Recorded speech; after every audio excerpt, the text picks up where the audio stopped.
शाह ने 1632 ईस्वी में पुर्तगाली जो बस्ती थी हुगली में उसको नष्ट करवा दिया और 1000 से अधिक पुर्तगाली निवासियों को बंदी बना लिया। तो ये तो नहीं पूछेगा कितने पुर्तगालियों को बंदी बना लिया, लेकिन नष्ट कौन करवाया था? तो शाहजहां, याद रखिएगा, मुगल शासक।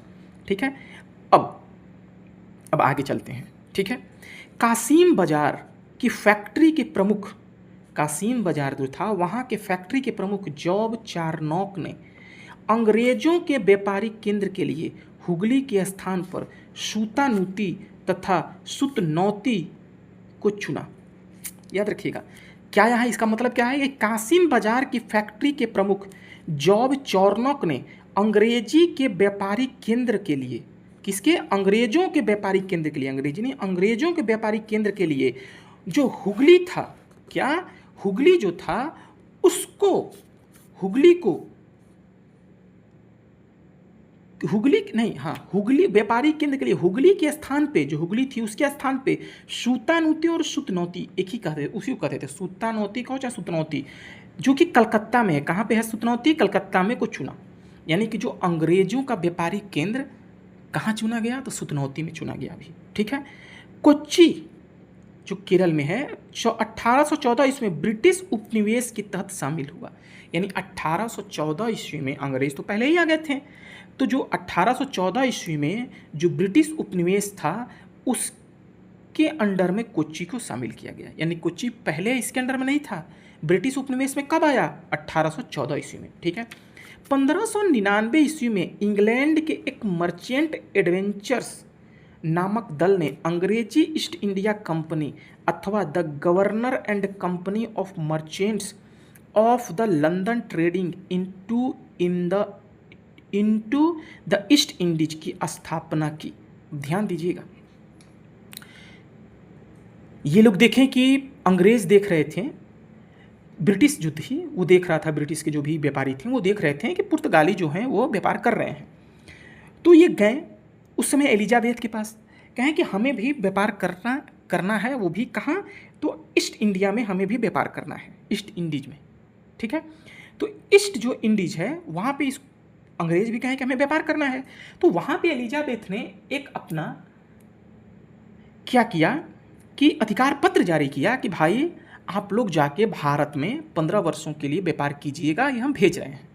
ठीक है, उसके बाद वहाँ से वो लोग लेके आए, अकबर से मिलना चाहते थे, मिल पाए नहीं मिल पाए, इसके बारे में आगे हम लोग पढ़ेंगे अभी। तो उस समय क्या हुआ कि जब 1599 ईस्वी में वहाँ के व्यापारी देखें कि भाई पुर्तगाली जो व्यापारी हैं या और जो डच व्यापारी हैं, डच भी आ चुके थे अंग्रेजों से पहले, ये लोग मुनाफा बहुत अच्छा कमा रहे हैं, तो अब हमें भी मुनाफा व्यापार करना चाहिए। तो ये लोग आते थे मुगल दरबार में, इनको शुरुआत में व्यापार करने का अधिकार नहीं मिल पाता था। ठीक है, उतना वर्चस्व नहीं हो पाता था क्योंकि पुर्तगाली छाए हुए थे। तो उस समय क्या हुआ कि 1599 ईस्वी में जो वहाँ की जो व्यापारी, जो भी व्यापार करने वाले जो लोग थे, जो बड़े बड़े व्यापारी थे, उन्होंने एक ग्रुप में एक कंपनी बनाई जिसको ईस्ट इंडिया कंपनी कही जाती थी, और इसका नाम था the governor and company of merchants of London trading into the east Indies.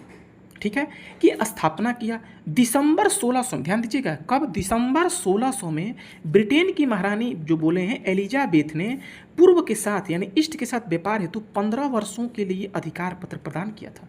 यानी आप लोग 15 वर्षों तक व्यापार कर सकते हैं ईस्ट के साथ, ये एलिजाबेथ ने ईस्ट इंडिया कंपनी को कह दिया।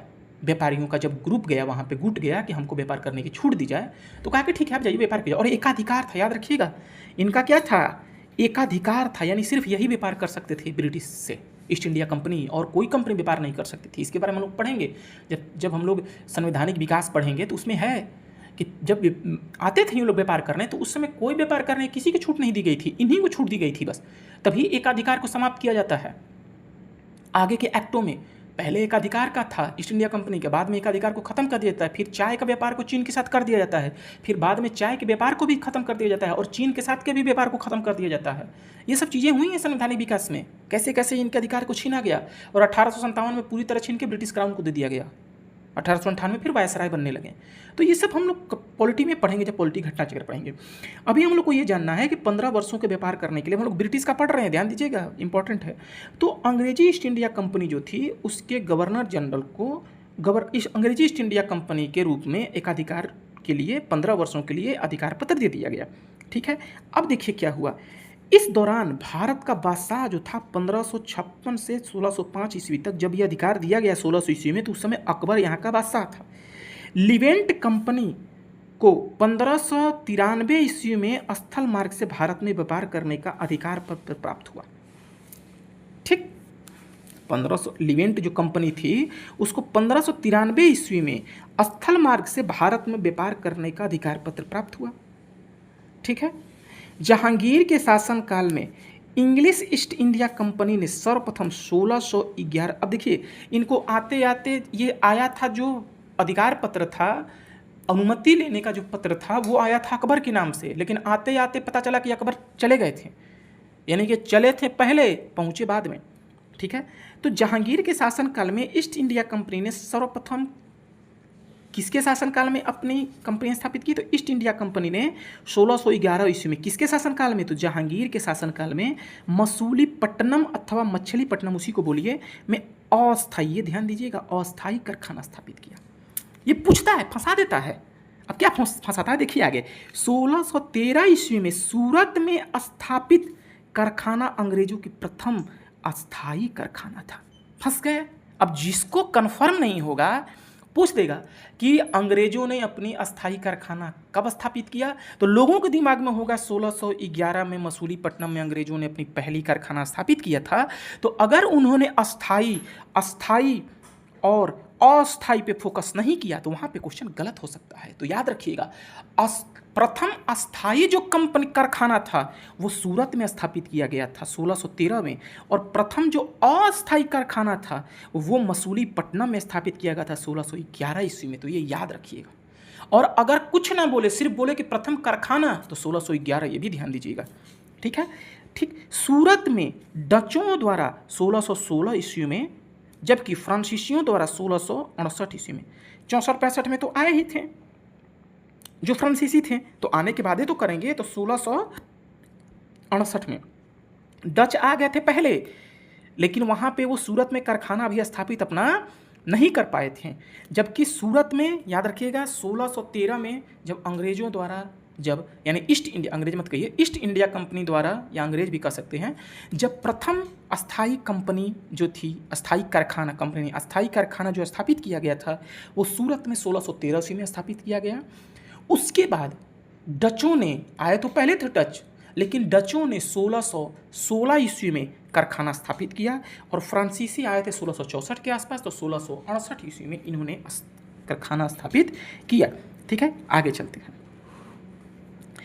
थॉमस जो बेस्ट थे, कौन? थॉमस बेस्ट नामक जो अंग्रेज अधिकारी थे ने पुर्तगालियों को स्वाली के स्थान पर हराया। स्वाली का युद्ध भी पूछता है। स्वाली का युद्ध किनके किनके बीच हुआ? पुर्तगाली और अंग्रेजों के बीच। ठीक है, उस समय अंग्रेजों के अधिकारी कौन थे? थॉमस बेस्ट ने किसको? पुर्तगालियों को हरा दिया। ठीक है, याद रखिएगा, पुर्तगालियों को स्वाली स्थान पर कौन हराया था, या स्वाली का युद्ध भी बोला जाता है। तो किनके किनके बीच? तो अंग्रेज और पुर्तगालियों के बीच हुआ था, अंग्रेज और पुर्तगाली के बीच हुआ था। और कौन हारा था? तो पुर्तगाली हार गए थे। 1661 ईस्वी में इंग्लैंड के सम्राट चार्ल्स द्वितीय का विवाह पुर्तगाल की राजकुमारी कैथरीन से हुई। अब देखिए, ये विवाह शादी करके भी, अब एक दूसरे, भारत का जमीन था और ये लोग शादी करके मजा लूटते थे, दहेज देते थे। मतलब भारत का जमीन, भारत की संपत्ति, और दहेज खेलते थे अंग्रेज और पुर्तगाली। क्या मजा था उस समय दोनों का। ठीक है, तो जब पुर्तगाली हार गए, अब क्या हुआ कि 1661 ईस्वी में इंग्लैंड के जो चार्ल्स द्वितीय थे उनका विवाह पुर्तगाल की राजकुमारी कैथरीन से करा दिया गया। तो कुछ ना कुछ तो हुआ होगा। जब युवा हुआ तो भाई दहेज वहेज दिया गया होगा, जिसको हम उपहार कहेगा यहाँ पे। तो 1661 में विवाह हुआ। चार्ल्स को बम्बई उपहार के रूप में प्राप्त हुआ, यानी कि स्वाली के स्थान पे युद्ध हुआ अंग्रेज और पुर्तगालियों में, लेकिन उस युद्ध में कुछ देना देना नहीं हुआ था। बम्बई को कैसे अंग्रेजों ने प्राप्त किया? तो चार्ल्स द्वितीय को पुर्तगालियों ने, पुर्तगाली की जो राजकुमारी थी कैथरीन, उसका शादी चार्ल्स द्वितीय से करा दिया गया। और चार्ल्स द्वितीय को दहेज के रूप में कहो चाहे उसको उपहार के रूप में कहो बम्बई गिफ्ट कर दिया गया पुर्तगालियों द्वारा चार्ल्स द्वितीय को। अब इसको 1968 में 1961 में किया गया। 1968 में 10 पाउंड वार्षिक किराए पर ब्रिटिश ईस्ट इंडिया कंपनी को दे दिया था। अब बात समझिएगा, चार्ल्स द्वितीय से पुर्तगाली राजकुमारी कैथरीन की शादी हुई। पुर्तगालियों ने बॉम्बे को दहेज में दे दिया, यानी उपहार में दे दिया। अब जब बॉम्बे को उपहार में दिया तो वहाँ के जो शासक, वहाँ के जो चार्ल्स द्वितीय थे वो करते क्या आखिर में, तो खुदे राजा थे। तो उन्होंने क्या किया कि ईस्ट इंडिया कंपनी के लोग कहें कि आप बम्बई अगर आपके पास है, क्योंकि वो चाहते थे कि बम्बई पे अपना हम स्थापत्य स्थापित करें और वहाँ एक बड़ा व्यापारिक केंद्र था, एक बड़ा हब था, उसको हम अपने कंट्रोल में कर लें। तो वहाँ पे 10 पाउंड की वार्षिक किराए पर ब्रिटिश ईस्ट इंडिया कंपनी को, उस जो चार्ल्स द्वितीय थे उन्होंने बम्बई को दे दिया किराए पे। कब दिया? 1668 ईस्वी में। ये ध्यान दीजिएगा, कब दिया? 1668 ईस्वी में 10 पाउंड में दे दिया। 1668 ईस्वी में एक और क्या डेट है? 1664 में फ्रांसीसी आए और फ्रांसीसियों का जो प्रथम जो सूरत में कारखाना था वो 1668 में ही लगा था। यहाँ से और एक चीज़ और पीछे रिलेट किया जाए तो डचों का 1616 में और अंग्रेज़ों का 1613 में अस्थाई कंपनी थी सूरत में, और अस्थाई अगर अस्थाई कारखाना था। और अस्थाई अगर कारखाना कहा जाए तो वो जो अंग्रेज थे उनका अस्थाई कारखाना मसूलीपट्टनम में था। ठीक है, अब आगे चलते हैं।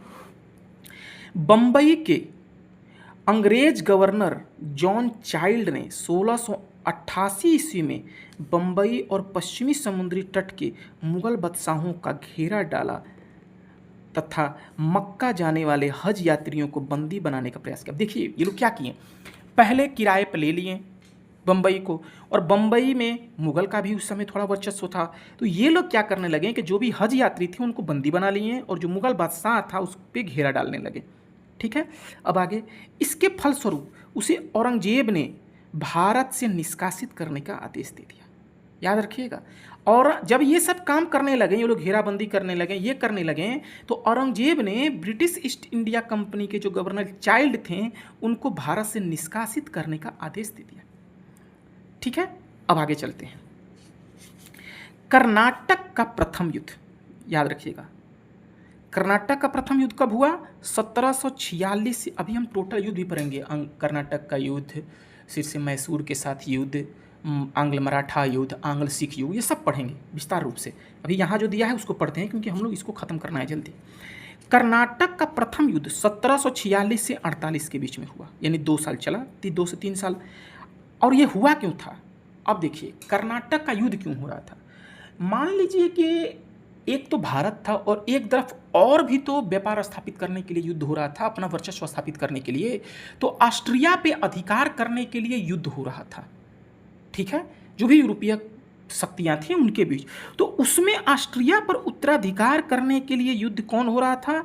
तो उस हो रहा था, भारत में नहीं हो रहा था युद्ध। ध्यान दीजिएगा, ये प्रथम युद्ध जो कर्नाटक का प्रथम युद्ध हुआ था, भले ही कर्नाटक नाम है, लेकिन ये जो युद्ध हो रहा था वो भारत के बाहर हो रहा था। ये ध्यान देने वाली बात है कि जो कर्नाटक युद्ध है, कर्नाटक का प्रथम युद्ध, ये भारत के किसी भी क्षेत्र के लिए युद्ध नहीं होता। पूछ सकता है, फंसा सकता है, कोटेशन में देखिए, स्टेटमेंट देखिए कि भारत का कर्नाटक का प्रथम युद्ध भारत के कर्नाटक के लिए हुआ था। तो जो नहीं, जो थोड़ा सा कंफ्यूज रहेगा वो गलती कर देगा। तो याद रखिएगा, जो प्रथम युद्ध हुआ था वो भारत के किसी क्षेत्र पे अधिकार के लिए नहीं हुआ था, वो ऑस्ट्रिया के पे अधिकार के लिए हुआ था, जो कि भारत से बाहर था।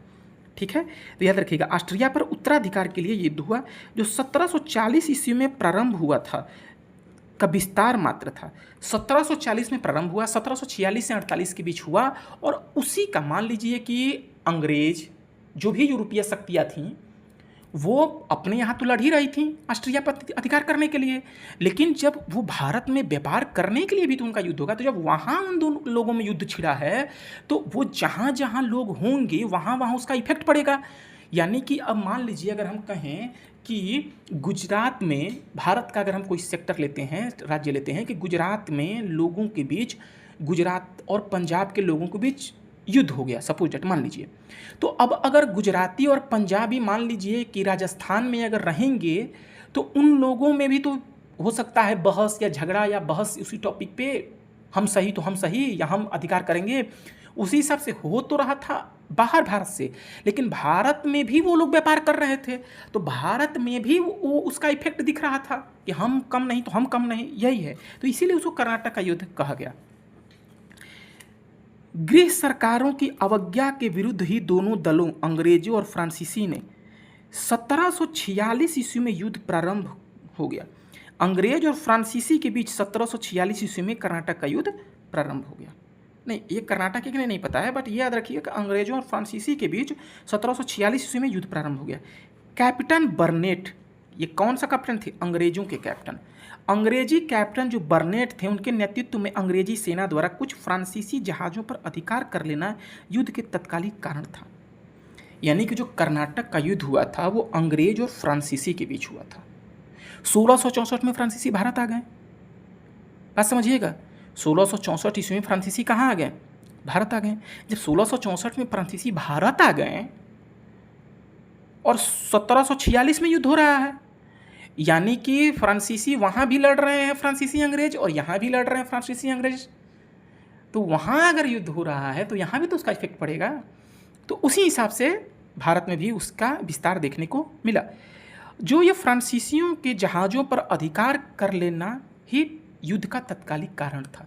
यानी कर्नाटक युद्ध का तत्कालिक कारण क्या था? तो फ्रांसीसियों के जहाज़ों पर अंग्रेजों की जो सेना थी, उसका जो कैप्टन था बर्नेट, उसके द्वारा अधिकार कर लिया गया, और ये उसका तत्कालिक कारण बना।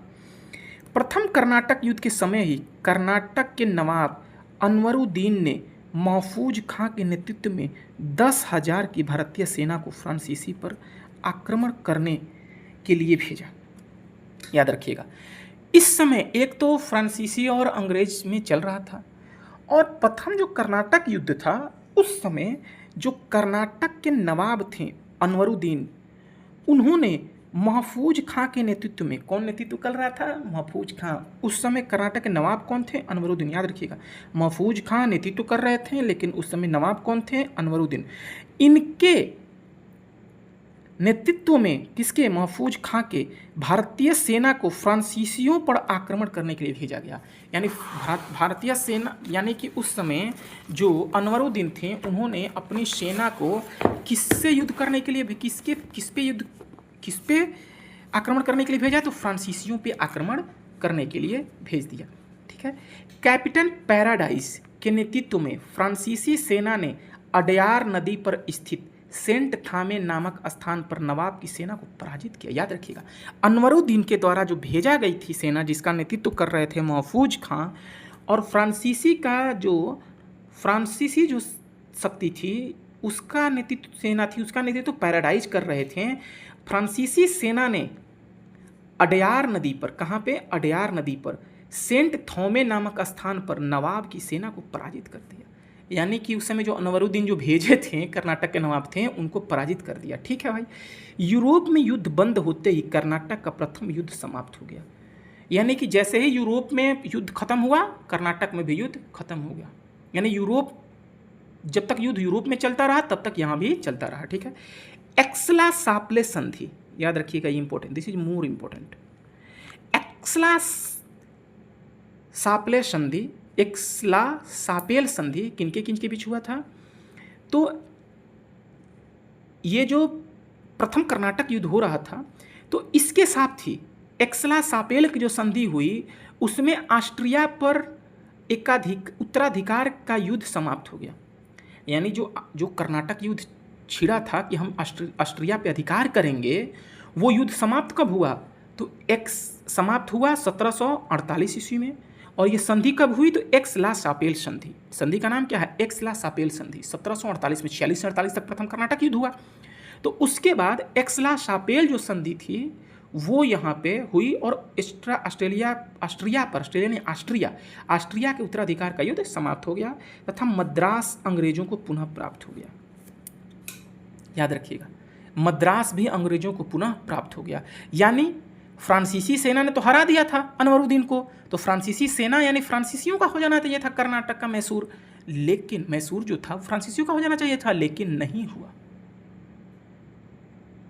फ्रांसीस कर्नाटक तो अलग चीज़ है, लेकिन मद्रास जो है वो फ्रांस, उसमें जो वहाँ संधि हुई, एक्सला सापेल जो संधि हुई, तो वहाँ पे ऑस्ट्रिया पे उत्तराधिकार समाप्त हो गया। साथ में अंग्रेजों को वहाँ का इफेक्ट भारत में भी पड़ा। फॉरेन में तो जो हो रहा था विदेश में हो ही रहा था, यूरोप में, लेकिन भारत में भी फ्रांसीसी जब संधि किए तो मद्रास को इन्होंने अंग्रेजों को लौटा दिया, यानी मद्रास अंग्रेजों को पुनः प्राप्त हो गया। अब आते हैं, डुप्ले ने पहली बार हथकंडे प्रयोग किए जो भारत को जीतने के लिए अंग्रेजों का मार्गदर्शक बना। याद रखिए, बहुत दिमागी आदमी था डुप्ले। सबसे पहले डुप्ले कुछ किया, उसी के पीछे पीछे ये जो अंग्रेज थे उसी के मार्गदर्शक में ये काम करते रहे, और डुप्ले से युद्ध हुआ, डुप्ले को हराए लोग, क्या क्या किए बहुत। यह डुप्ले ही था जिसने पहली बार यूरोपीय सेना को भारतीय राज दरबारों में भारतीय व्यय पर नियुक्त करवाया। याद रखिएगा, जो डुप्ले था इसी ने पहली बार यूरोपीय सेना को भारतीय राज दरबारों में भारतीय व्यय पर नियुक्त करवाया। अब अंग्रेज बाद में, अंग्रेज तो थे नहीं, अंग्रेज थे भी, तो डुप्ले का इतना बनता था राज दरबार में, उन्होंने भारतीय राज दरबार में भारतीय व्यय पर यूरोपीय सेना को नियुक्त किया। सोचिए, यानी यूरोपीय सेना को पैसा कहाँ से मिलेगा, तो भारत की ओर से। सोचिए, तो वो कौन कराया था सबसे पहले, तो डुप्ले ने, और इसी नियम के आधार पर ये सब करने लगे। तभी तो अंग्रेज यही तो करते थे, ये सब काम करते थे, और भारत का जो भी पैसा था उससे अपना काम करते थे, उससे सैलरी देते थे, व्यय उसी से करते थे। तो वही चीज़ पहले कौन किया था, तो डुप्ले के ही मार्गदर्शक पे चल रहे थे लोग, जिसने पहली बार यूरोपीय हितों के लिए भारतीय राजनीति में हस्तक्षेप किया। भारतीय राजनीति में सबसे पहले हस्तक्षेप कौन किया यूरोपीय हितों के लिए, तो डुप्ले ने। भारत में यूरोपीय साम्राज्य की नींव रखी। भारत में यूरोपीय साम्राज्य की नींव किसने रखी, क्या कहेंगे, तो डुप्ले ने रखी। ठीक है। लुई 14वें के मंत्री कार्ल बार्ट द्वारा 1664 ईस्वी में फ्रेंच ईस्ट इंडिया कंपनी की स्थापना हुई। ये याद रखिएगा, फ्रेंच ईस्ट इंडिया कंपनी की स्थापना कब हुई, 1664 में। कब हुई, 1664 में। किसके नेतृत्व में, किसके द्वारा, तो लुई 14 के मंत्री कार्ल बार्ट द्वारा। ठीक है, जिसे कंपनी देश इन देश ओरिएंटलेस कहा जाता था। जिसे क्या कहा जाता था, कंपनी देश इन देश ओरिएंटलेस, ठीक है, कहा गया। फ्रांसीसी कंपनी का निर्माण राज्य द्वारा हुआ और राज्य ही इसका सारा खर्च देता था। यानी फ्रांसीसी कंपनी का निर्माण किसके द्वारा हुआ, राज्य के द्वारा हुआ, और राज्य इसका पूरा खर्चा देता था। 1667 ईस्वी में फ्रांसीसी कैरो के नेतृत्व में एक अभियान दल भारत के लिए रवाना हुआ। याद रखिएगा, 1664 ईस्वी में फ्रांसीसी ईस्ट इंडिया कंपनी का निर्माण हुआ, स्थापना हुआ, लेकिन 1667 ईस्वी में फ्रांसीसी कैरो के नेतृत्व में एक अभियान दल भारत के लिए रवाना हुआ। ठीक है, यानी भारत के लिए अभियान दल कब आया, 1667 ईस्वी में, जिसने 1668 ईस्वी में सूरत में अपने पहले व्यापारिक कारखाने की स्थापना की। यानी 1664 ईस्वी में अभी आए नहीं थे, जो हम बोले हैं कि फ्रांसीसी 1664 में आए होंगे, नहीं, ये आए कब, तो 1667 में, और 1668 में ठीक एक साल बाद ही सूरत में अपनी कंपनी स्थापित कर ली है। ठीक है, क्योंकि 1664 में तो फ्रांसीसी ईस्ट इंडिया कंपनी बनी ही। मैर कारा, और कौन आए, किसके नेतृत्व में अभियान दल आया, तो कैरो के नेतृत्व में, ये भी याद रखिएगा। मैर कारा गोलकुंडा के सुल्तान से एक अधिकार प्राप्त किया। गोलकुंडा के सुल्तान से अधिकार प्राप्त किसने प्राप्त किया था, मैर कारा ने। कैरो आए थे, लेकिन मैर कारा ने गोलकुंडा से अधिकार प्राप्त कर 1669 ईस्वी में मसूलीपट्टनम में दूसरी फ्रांसीसी कोठी स्थापित की। याद रखिएगा, फ्रांस जो फ्रांसीसी थे उनकी पहली कारखाना कहाँ, तो सूरत में। कब, 1668 में। 1667 में क्या हुआ था, तो वो भारत आए। ठीक है, अभियान दल भारत आया फ्रांसीसी कैरो के नेतृत्व में 1667 ईस्वी में। 1668 में सूरत में पहला कारखाना स्थापित हुआ, और 1669 ईस्वी में मसूलीपट्टनम में अपनी दूसरी फ्रांसीसी कोठी स्थापित किया। लेकिन और जो फ्रांसीसी कोठी स्थापित किया मसूलीपट्टनम में, उस समय गोलकुंडा के सुल्तान से इन्होंने अपना अधिकार प्राप्त किया था। और गोलकुंडा के सुल्तान से किसने अधिकार अधिकार पत्र प्राप्त किया तो मैरकारा ने। ठीक है, यहाँ तक ठीक है। डचों ने, अब देखिए फ्रांसीसी जान गए, अंग्रेज जान गए, वो जान गए। डचों ने अपनी प्रथम फैक्ट्री, अभी हम लोग पढ़े हैं, मसूलीपट्टनम में ही स्थापित किया। डचों ने अपनी पहली फैक्ट्री कहाँ? मसूलीपट्टनम में, ध्यान दीजिएगा। लेकिन डचों ने सूरत में अपनी कंपनी कब स्थापित की? तो ये याद रखिएगा 1616 में हम लोग पढ़े हैं। सूरत में डचों द्वारा कंपनी स्थापित कब की गई? 1616 में। लेकिन डचों द्वारा प्रथम कंपनी फैक्ट्री कहाँ स्थापित की गई? तो मसूलीपट्टनम में। अंग्रेजों द्वारा प्रथम कारखाना कहाँ स्थापित किया गया? मसूलीपट्टनम में, लेकिन अस्थायी। अस्थायी कहाँ?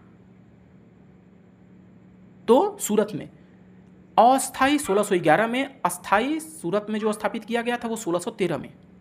ठीक है, 1611 में मसूलीपट्टनम में, 1613 में सूरत में जो अस्थायी था, और मसूलीपट्टनम में अस्थायी था। डचों द्वारा, ठीक है, पहला कंपनी कहाँ? मसूलीपट्टनम में, और सूरत में 1616 में। फ्रांसीसियों द्वारा पहला कंपनी 1668 में ही सूरत में स्थापित कर दिया गया, याद रखिएगा। और मसूलीपट्टनम में उसकी दूसरी कंपनी थी 1669 में। तो यहाँ कंफ्यूज मत होइएगा, डचों की पहली कंपनी मसूलीपट्टनम, लेकिन फ्रांसीसियों की दूसरी कंपनी मसूलीपट्टनम। डचों की बंगाल में पहली कंपनी, याद रखिएगा, बंगाल में पिपली में 1627 ईस्वी में, यानी कि काफ़ी समय बाद। ये याद रखिएगा, डचों द्वारा बंगाल में भी अपनी कंपनी स्थापित की गई थी।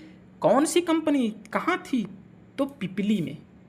डचों द्वारा बंगाल में पहली कंपनी जो स्थापित की गई, भारत में पहली नहीं, बंगाल में पहली, याद रखिएगा, ये मत समझ लीजिए कि भारत में पहली नहीं, बंगाल में भी कंपनी स्थापित की गई। वो कंपनी कहाँ स्थापित की गई? पिपली में पहली कंपनी 1627 ईस्वी में। इसके कुछ ही दिनों बाद डच पिपली से बालासोर चले आए, परंतु बंगाल में डचों का व्यापार सही ढंग से 1653 ईस्वी में शुरू हुआ, याद रखिएगा। यानी कि डचों ने बंगाल में काफ़ी जगह पर अपना व्यापारिक कोठी स्थापित की, फैक्ट्री, लेकिन पहली अपनी पिपली में 1627 में, बालासोर में भी वो चले गए, वहाँ भी स्थापित किया। लेकिन 1653 ईस्वी में उन्होंने बंगाल में सही ढंग से व्यापार करना शुरू किया। उन्होंने चिनसुरा में अपनी कंपनी स्थापित की। चिनसुरा के डच किले को गुस्तावुस फोर्ट के नाम से जानते हैं। यानी कि गुस्तावुस फोर्ट किसका है? तो याद रखिएगा, डचों का है। ठीक है, जो चिनसुरा में है। कहाँ है? चिनसुरा में। ठीक है, यूरोप वासियों को सर्वोत्तम सोरा और अफीम बिहार से प्राप्त हुआ। ये इंपॉर्टेंट है। सबसे ज़्यादा सोरा और अफीम जो भी यूरोपवासी थे उनको कहाँ से प्राप्त हुआ? तो बिहार से। अंग्रेजी शासनकाल में बिहार अफीम उत्पादन का प्रसिद्ध था। यानी कि अंग्रेजी शासनकाल में बिहार अफीम के उत्पादन के लिए प्रसिद्ध हुआ। एक याद रखिएगा, डचों द्वारा बंगाल में कहाँ कहाँ? तो पिपली में पहला, फिर बालासोर, फिर चिनसुरा, 3 जगह स्थापित किया गया। चिनसुरा में जो फोर्ट था उसका नाम गुस्तावुस फोर्ट था। गुस्तावुस फोर्ट किसका था? तो डचों का था, ये याद रखिएगा। तो भारत में यूरोपीय शक्तियों का आगमन का क्रम किस प्रकार है? पहले पुर्तगाली आए, फिर डच आए, फिर अंग्रेज आए, फिर डेनिश आए, फिर फ्रांसीसी आए, जबकि इन कंपनियों की स्थापना वर्ष निम्नानुसार है। ठीक है, देखिए आए इस अनुसार, याद रखिएगा। सबसे पहले कौन आए? पुर्तगाली आए, फिर कौन आए? डच आए, फिर कौन आए? अंग्रेज आए, फिर कौन आए? डेनिश आए, फिर कौन आए? फ्रांसीसी आए। लेकिन भाई आए ना, कंपनी तो पहले स्थापित हो सकती है ना। तो याद रखिएगा, पुर्तगाली जो कंपनी थी वो 1498 में ही स्थापित हो गई थी। तो इसका बात तो छोड़ दीजिए, सबसे पहले था। लेकिन डच ईस्ट इंडिया कंपनी आई तो पहले थी। डच ईस्ट इंडिया कंपनी नहीं, डच जो थे वो कब आए थे? पहले आए थे अंग्रेजों से। लेकिन डच ईस्ट इंडिया कंपनी बनी 1602 में, और ईस्ट इंडिया कंपनी बनी 1600 में, याद रखिएगा। डच जो ईस्ट इंडिया कंपनी थी वो बनी 1602 में, लेकिन जो अंग्रेजी ईस्ट इंडिया कंपनी थी वो बनी 1600 में, लेकिन डच पहले आ गए थे इनसे। डेनिश ईस्ट इंडिया कंपनी 1616 में बनी, और फ्रांसीसी जो कंपनी थी वो 1664 में बनी। तो ये सब तो ठीक है, बस यहीं पे याद रखिएगा। लोग सोचेंगे कि डच पहले आए तो उनकी कंपनी भी पहले होगी, लेकिन नहीं, डच पहले आए थे अंग्रेजों से, लेकिन कंपनी 1602 में बनी। ठीक है, और अंग्रेज डचों से बाद आए, लेकिन इनकी ईस्ट इंडिया कंपनी 1600 में बन गई, भले ही आए व्यापार बाद में किए। ठीक है, अब जैसे हम